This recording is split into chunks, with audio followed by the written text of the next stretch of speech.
Welcome to Retail Crime Uncovered, the go-to podcast for anything and everything retail crime related. I'm your host, Professor Emmeline Taylor.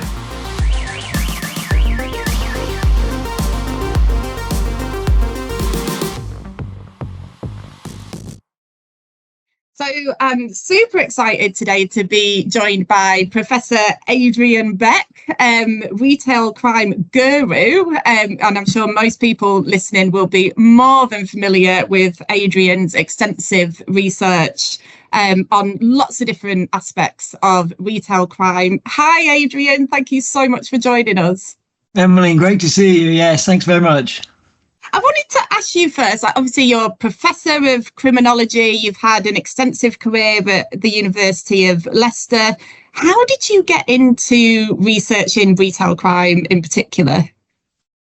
Yes, it goes back a long way now. It's actually back to 1989, for goodness sakes. I know, nearly what going on sort of 34 years ago when I was a research scholar back then at the University of Leicester, working in something called the Centre for the Study of Public Order. And one day, the head of security for Woolworths came to see the vice-chancellor at the University of Leicester, and he was bemoaning the fact that there was no research being done around the problems of retail crime. And this is terrible. And there's no postgraduate courses, no effort to really understand what he thought was a really pernicious problem. And lo and behold, he was sent in my direction via my head of the centre then, John Benyon. And he said, what can you do about this? And so I was sort of tasked with beginning to start some research around the issue of retail crime. I didn't know anything about it back then. Some might argue I still don't. So my first study back then was working with Woolworths, who obviously now don't exist in the UK anymore, looking at their use of store detectives and comparing and contrasting how different store detective companies were performing within Woolworths. So that's where it all started back in 1989 with Craig Murray from Woolworths. God, it's incredible, isn't it? How, these moments suddenly define or shape, your future career and the path that you take. It's really interesting then. Do you think, Woolworths were coming to you saying there's not enough research, we don't know enough. There's actually not that many academics that work in this space, is there? Do you feel that it is still an under-researched area? Yeah, it is. I mean, there are more than there were back then. I remember doing literature reviews back then, and it was didn't take very long. Quite a bit of work done on shoplifting and sort of understanding the psychology and profile of shoplifting. You can see that in sort of the sociology of deviance work that quite a few people have done. So that's had attention. But actually looking at the problem of retail crime and retail loss, there's still not that many people working away in understanding it and providing greater detail on what works and why and so on. Yeah, definitely. I wonder if there's so much attention now, isn't there, on organised retail gangs, on shop theft, on fraud and all the different manifestations that fraud is now taking in the online and e-commerce space. I do hope it inspires, a whole fresh generation of scholars and researchers to begin to see this as, a problem that they can contribute towards solving.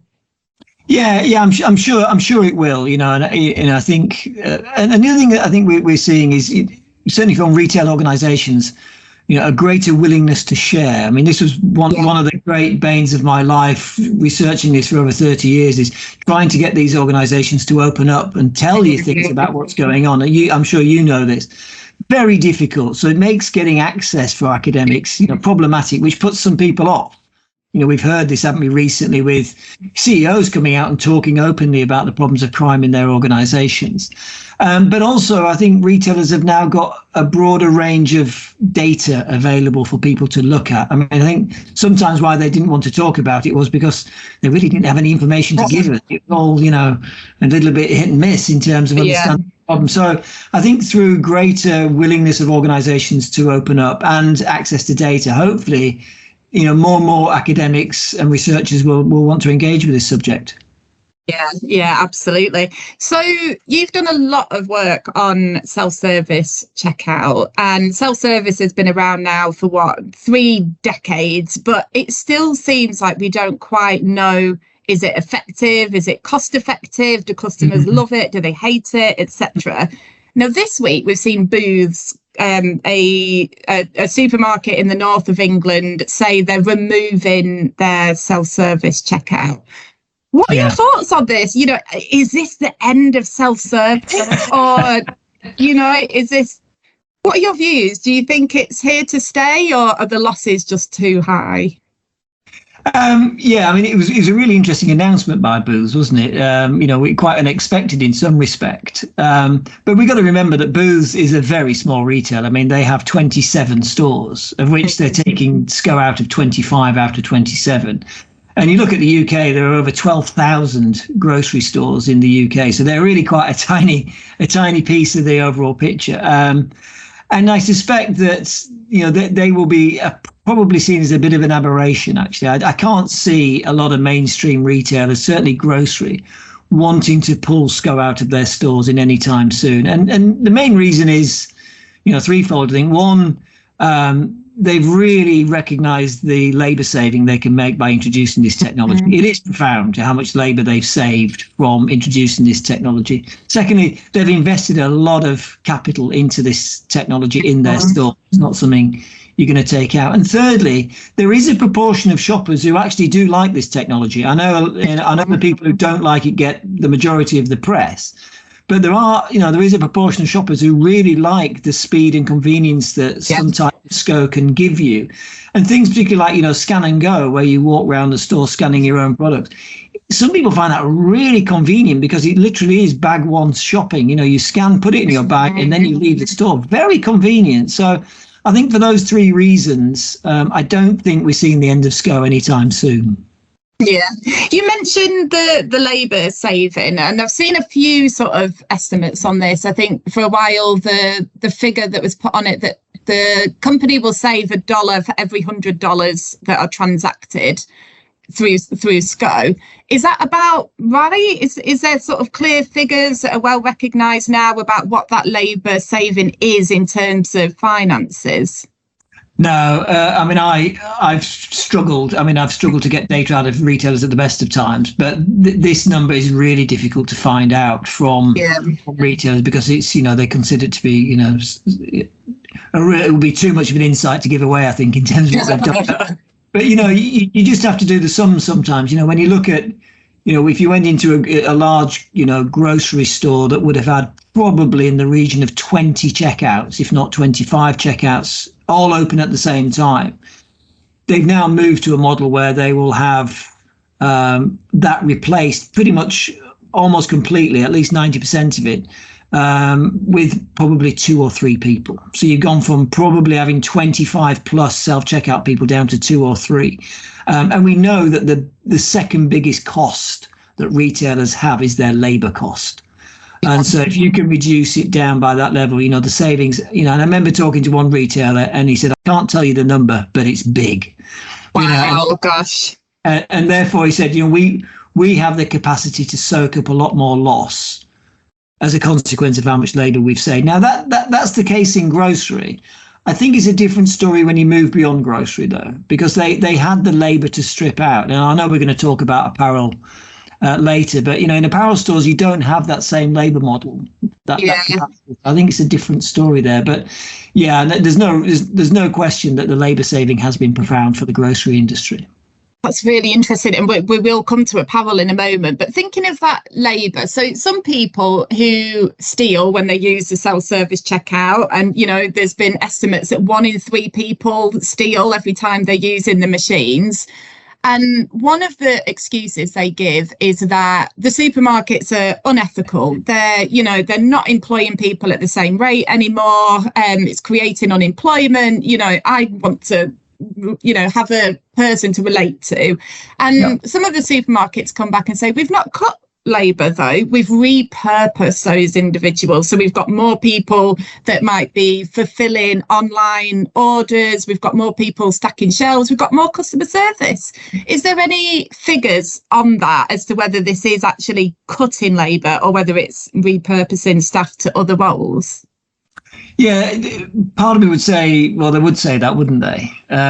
Because they don't want to be seen to be doing this primarily for financial reasons. You know, I think some of the it's difficult in the UK particularly because, the decline in unionization of workers, and trying to then keep a track of how many people are working in what industry. But there has been some evidence to show that the number of people working in retail has declined, certainly in terms of what the unions suggest. And there are some retailers that definitely have done that. I mean, I look at, for instance, Decathlon, who have moved to a self-checkout model. And what they found was, and they shared some data with us actually to show that when they moved those staff onto the shop floor, what those staff were able to do is become sales assistants. And what they were able to do is they were converting customers to buying more expensive items than they would have done if they hadn't got the advice from a member of staff. And so they were able to measure the value of moving people onto the shop floor. But I think for a lot of the big grocers in particular, you just look at the scale of these things that we know that there aren't as many staff working in them as there used to be. And, when you had 25, 30 lanes of checkouts, you don't see those 30 people now employed around the store. You simply wouldn't need them, quite frankly, in terms of the other jobs that are necessary, which is primarily restocking shelves. Yeah, definitely. And so we're actually seeing in the bigger grocery stores, we are seeing more diversification, aren't we, of self-checkout. So, we've got the big trolleys now where you can check out an entire cartload of goods. You've got scan and go, as you mentioned. What are the impact of these sorts of models? Because we seem to focus on SCO primarily. What about scan and go? What sort of issues is that presenting?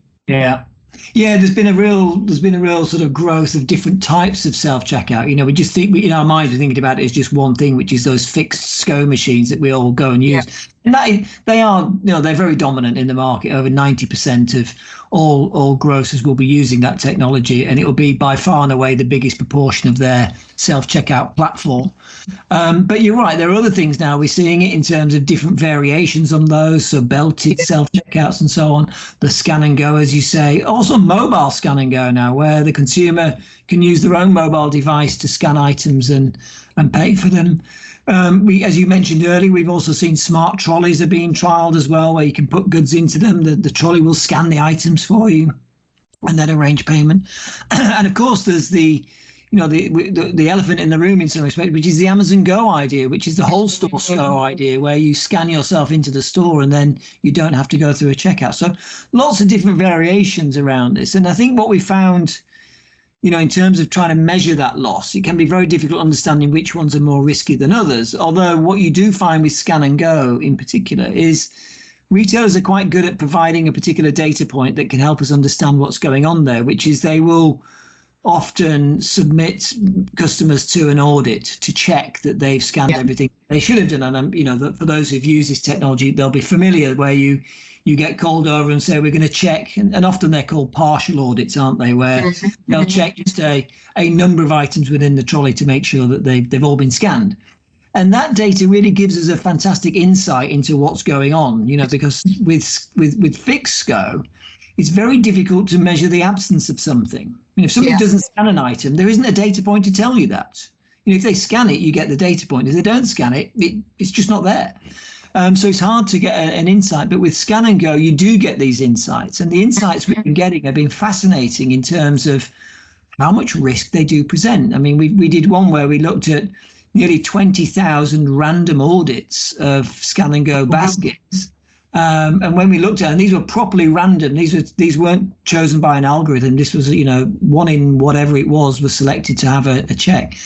And that research found that 43% of baskets had at least one error in them when this was done. So very high levels of error in them. And could the error go either way? Because, I think sometimes the way businesses are trying to get customers to accept these audits and not be hugely offended if they're stopped is by saying, but you might have overscanned, you might have paid too much. Were you finding that, or is it typically always losses? No, there are definitely overscans. The challenge with a partial audit is it's very difficult to find overscans, because if you're only doing some items, how do you know that that's been scanned twice? You'd have to go through all of them to identify the overscan, whereas you always identify the underscans because it hasn't been scanned. It's not there. That's really interesting. So the dominance is on the underscan, but you're right, there's undoubtedly overscans with this. But the real challenge with Scan and Go, and the reason why I think there are so many errors, and I do call them purposefully errors and not theft,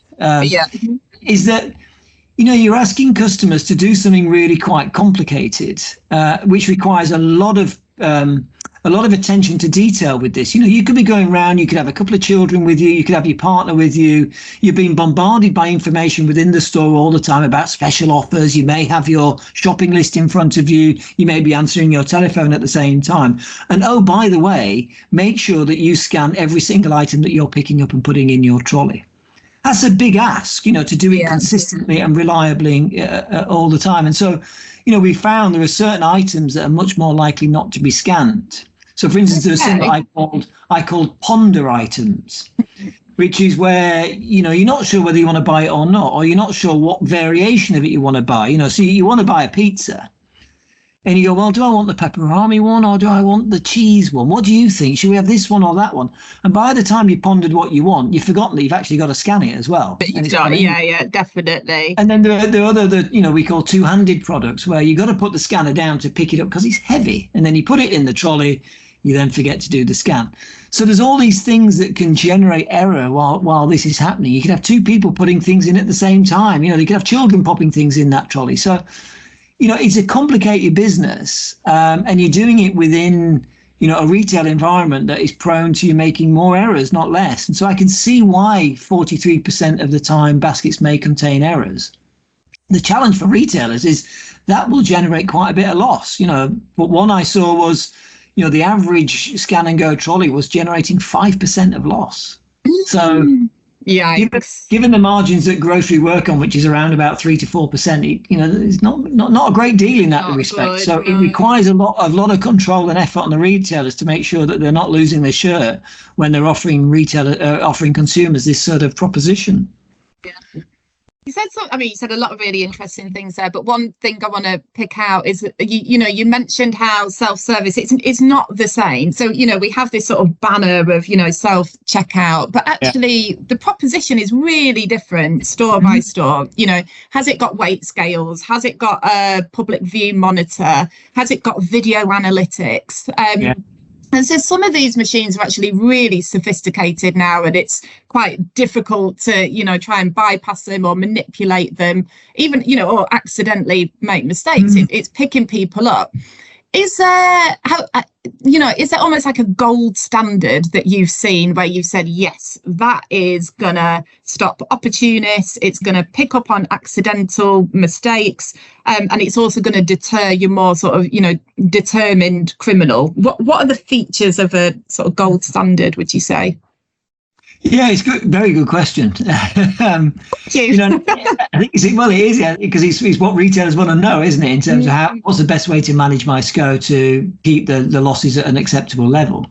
And I think that there are three things that have come together around this, which is one is, the space needs to be designed correctly. What you want to do is create this idea of a zone of control where the person entering it feels that there's been an amplification of risk. That if I do something wrong or I try and do something wrong, there's a fair old chance I'm going to get caught. And we know, you and I know as criminologists, that's the thing that puts off most people is the idea of getting caught. So you need to design this space where the consumer feels they're entering somewhere which is very controlled, where there's a sense of surveillance. And so, we see this in terms of the way that the people are corralled into these spaces. There could be exit controls as well. So design, I think, is very important, how you think about that space. The second one then, I think, and it's the bit that is often, people disregard increasingly, is the importance of guardianship of the people who work in that space. We know as criminologists that, one of the most valuable ways that you can stop shoplifting is if a member of staff goes up and says, "Excuse me, can I help you?" It's a really big put off for a lot of offenders, not all of them, but a lot of particularly opportunistic offenders want to be anonymous. And so if you go up and say, "Excuse me," they'll walk away. And so within self-checkout, you need, that sense of guardianship. The SCO supervisors, have you got enough of them to manage that space effectively, to provide that proactive rather than reactive role? of being on the shoulder of customers and saying, do you need any help here? Everything going okay with that? I can see you've got a bottle of wine. I'm going to help you deal with that, and so on. So guardianship, I think, is very important. It's the thing that retailers stripped out the most when they were going for this is all about labour saving. And then the third piece you mentioned is around some of these technologies that we're now seeing, which can reduce error and increase the likelihood of people being detected of doing things wrong. So video analytics is a great example you mentioned, where systems can increasingly show when somebody hasn't scanned an item. We're seeing really great technologies now around product recognition, where it can say, you're claiming that is a bag of carrots. To us, it looks like a bag of avocados. And there's a very big difference between price points on those things. Can we help you understand what an avocado really looks like? And so, there's a lot of smart technologies coming in to try and, drive people back to being honest and accurate. But also when they're not, then obviously raise the alert with a guardian to say, we now need to come and help you use these machines more effectively. So I think it's a combination of those things. We always think about this idea of sort of the onion peel effect, where you need multiple layers of things to have effective crime prevention. And I think it's the same within that sort of SCO environment. Yeah. And I said, and it's sort of people, technology, design, and they actually become greater than the sum of their parts, I think, when you have them in combination. Just thinking about people, because I know you've done a bit of work around this, is there a optimum number of associates you need for the number of machines? Is it 1 to 4, 1 to 6? Because we know some offenders use distraction techniques, don't we? They go in, there's 2 of them, one of them causes an issue at the self-checkout, and while the colleague is working with them, the other person's helping themselves. So should you always have 2 people? What do you think? It's been something that's, retailers have talked a lot around it, because it builds into that labour model idea, which is, and their starting point, certainly in the early days, was how few can we get away with?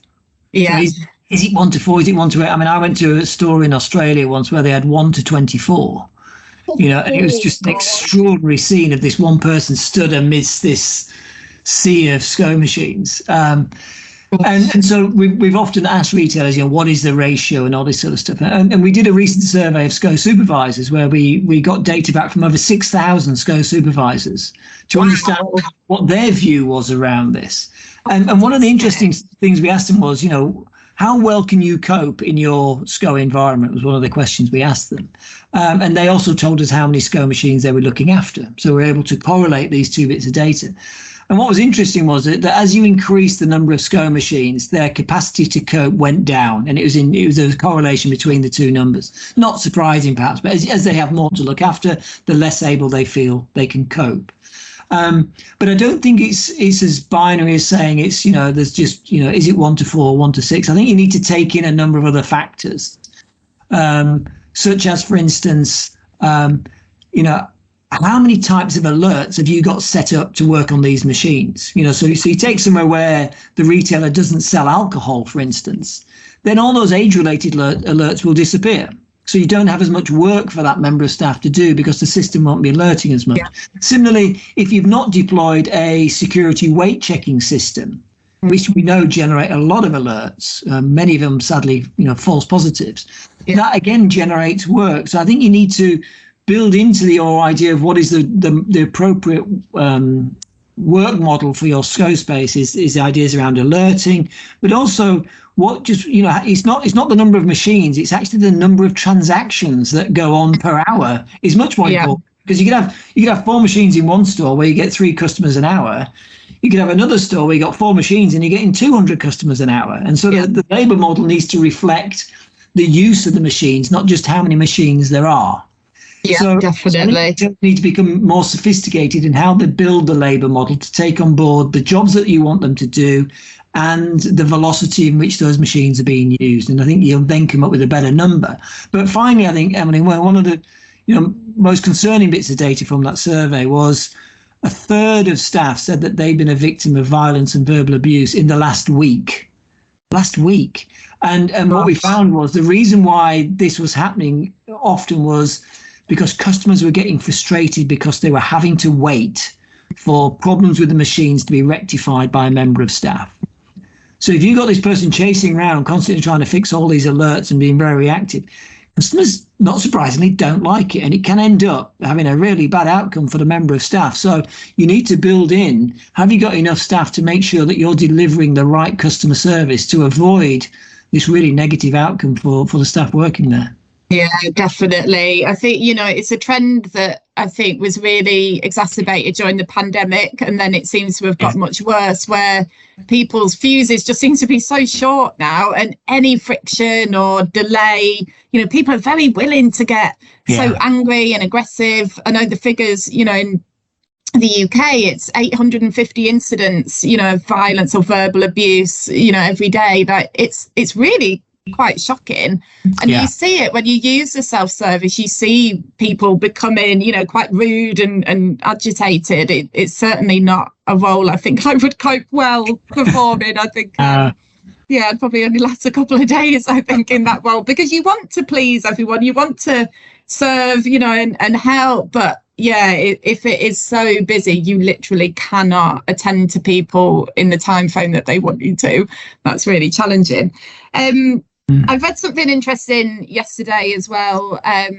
Marks and Spencer's. So Archie Norman, their chairman, I thought this was quite bold of him to come out and suggest that the self-service machines are being used by middle-class shoplifters who are deliberately taking advantage of the machines. And I just think this phenomenon is really interesting. I know it's something both of us have sort of worked on over the years. Is there something criminogenic about these machines? Is there something that causes theft amongst people who would not dream of stealing in any other way? How can we explain the middle class booster? Yeah, it was interesting comments, wasn't it? I mean, the idea that non-middle class people shop in Marks and Spencer's for food, though, is probably understanding this the way he's describing this. But yeah, if you just take a step back, and we go back, let's say 20 years, and you'd say to a retailer back then, what we're going to do? We're going to say not only can customers select their own products from the shelves, we're now going to say to them, oh, and by the way, we want you to scan them all. Oh, and by the way, we want you to arrange your own payment as well without involving any member of staff. They look at you incredulously that you're. It's such a radical leap of faith in human nature to expect people to do that and not think about the opportunities. And I think what SCO's done, not just in Marks and Spencer's, but across the board, is in some respects, it's opened up a Pandora's box of opportunity. It really has, because, what you've now got is, if you think about sort of traditional shoplifting, it was relatively few people who would do that and go out, say, right, I'm now going to steal some things from a retail store. It takes a lot of, nerve. And, we've all sort of been there as teenagers, very nervous. Shall I steal something? Shall I not?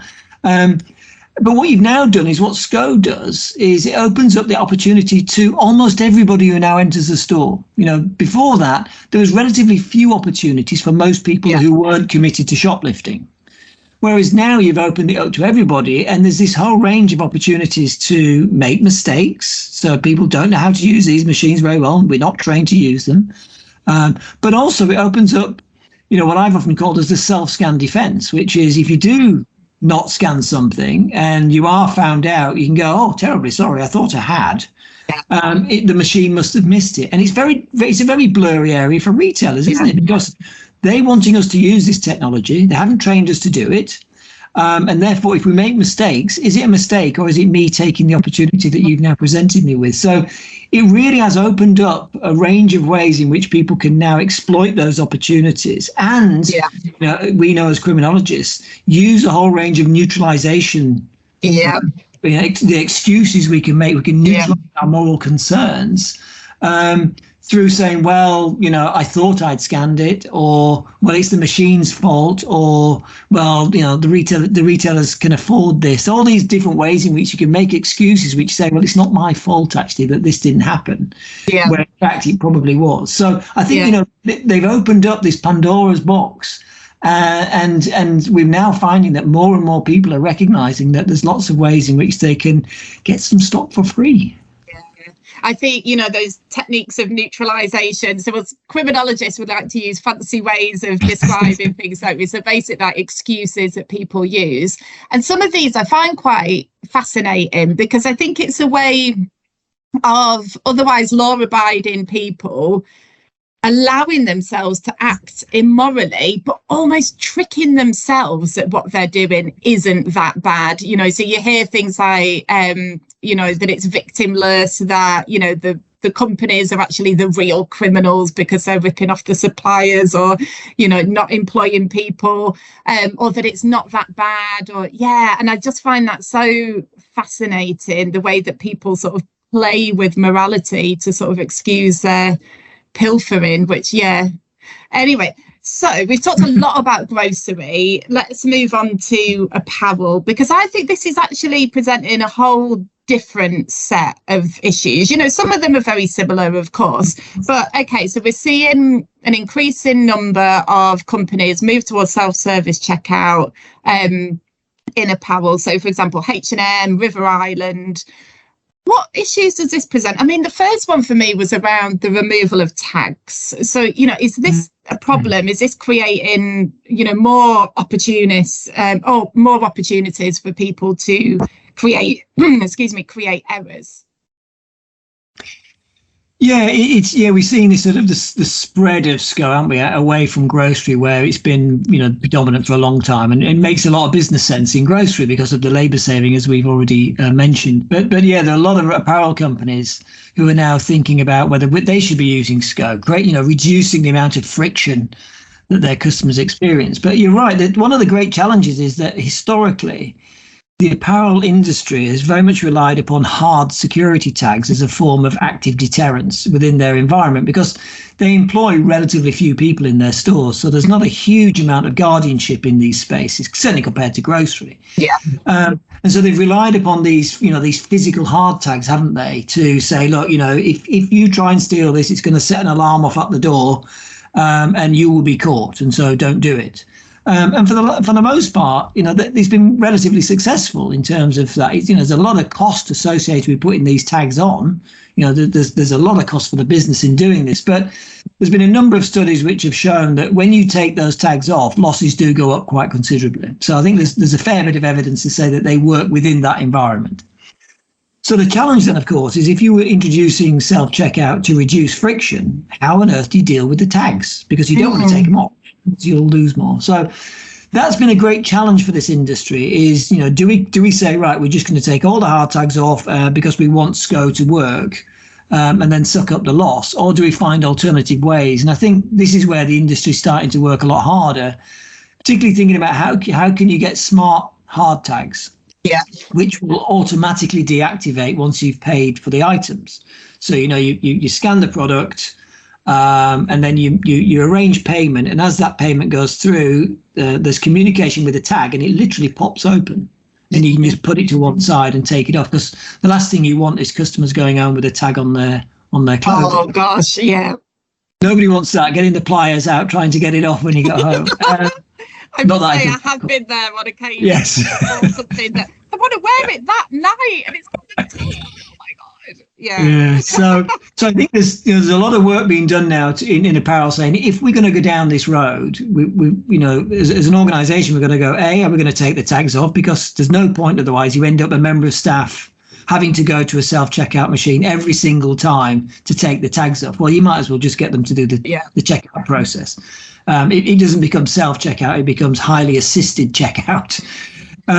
Or do you now begin to move into this world of trying to get smarter tags to enable that to happen? So I think we're seeing quite a bit of that going on now, where, you know, we've seen some of the bigger apparel retailers really moving in this direction, and also, of course, you know, with the use of RFID as well, radio frequency identification tags.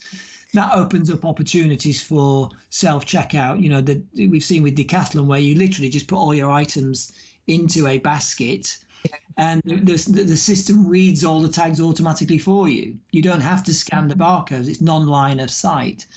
And that's really exciting, because... Oh, definitely, yeah. But it makes it harder, doesn't it, to get away with things. First of all, it's hard to to non-scan, because you put them all in there, so it's going to read them all. And it also makes it hard to do the old carrots for grapes trick, you know, because exactly. You can't claim this is something else because it's identifying itself. So it begins to make certain types of SCO abuse harder in that environment. So I think that's a really exciting proposition that some retailers are now investing in.